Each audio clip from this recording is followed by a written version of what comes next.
All right, so the next piece, using trigonometry to find missing angles. We're going to do this with like an actual statement here with an equation, and then we're also going to look at triangles here and find those angles as well. So if you guys remember from when we started talking about trigonometric ratios, to be able to find an angle, whenever we want to find an angle, we have to use the inverse functions.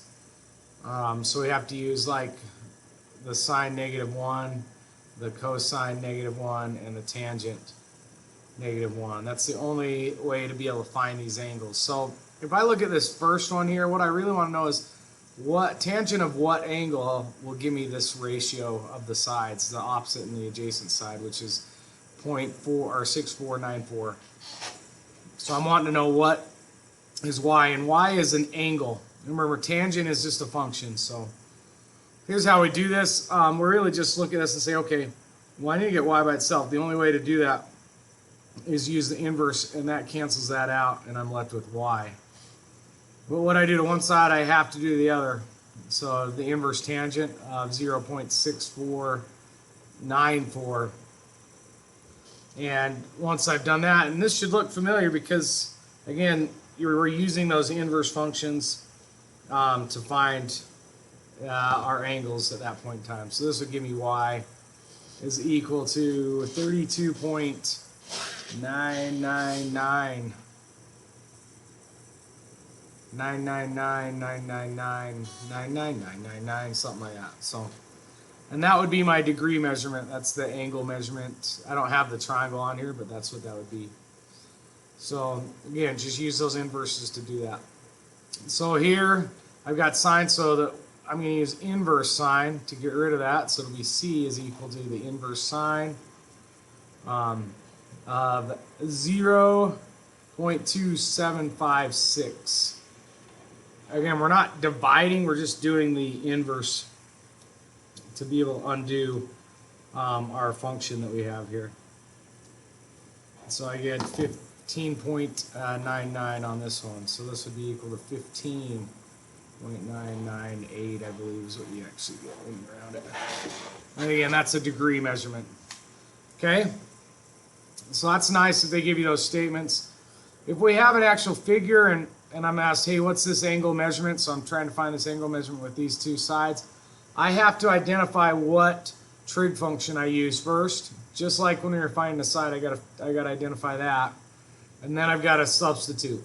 And so I always look and say, okay, I've got 51 and 55. What sides are these? Well, this is the hypotenuse. This is the long side away from the 90. And then I've got this 51, and what relation is it with the angle that I want to know? Well, this is, again, this should be the opposite here.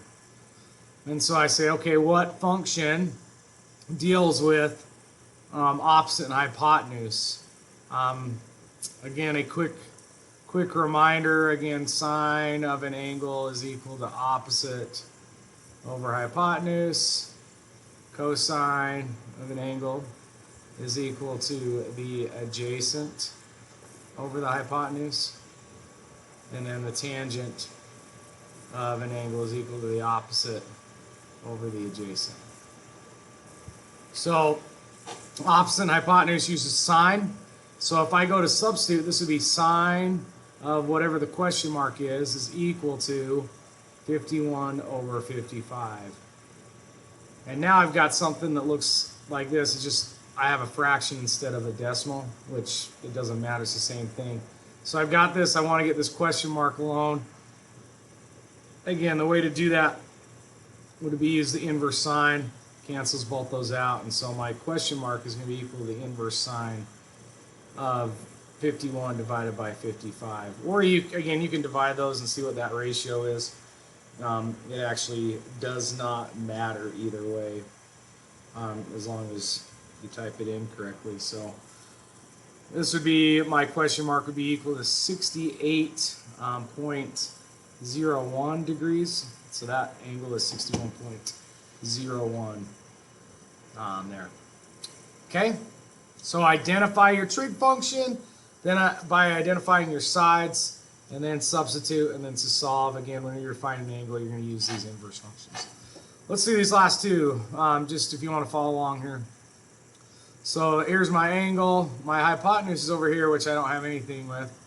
This side's the opposite because it's furthest away, which means this side's the adjacent. Opposite and adjacent is tangent, so it'd be tangent of my angle is equal to 8 over 20, because opposite over adjacent. So again, this is just going to be the question mark equals, when I go to solve this, the inverse tangent of 8 over 20 at that point. So again, just calculator as well. And you get 21.80.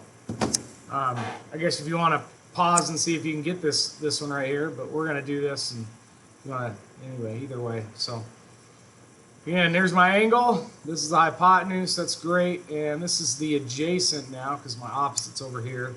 So adjacent and hypotenuse is cosine of my angle, which I don't know, is adjacent over hypotenuse. So that means my angle is going to be equal to the inverse cosine of 26 over 45. And again, calculator that you got, 26 over 45, and that gives me 54.701. 54.71. That's what this angle is right up here. It's 54.71.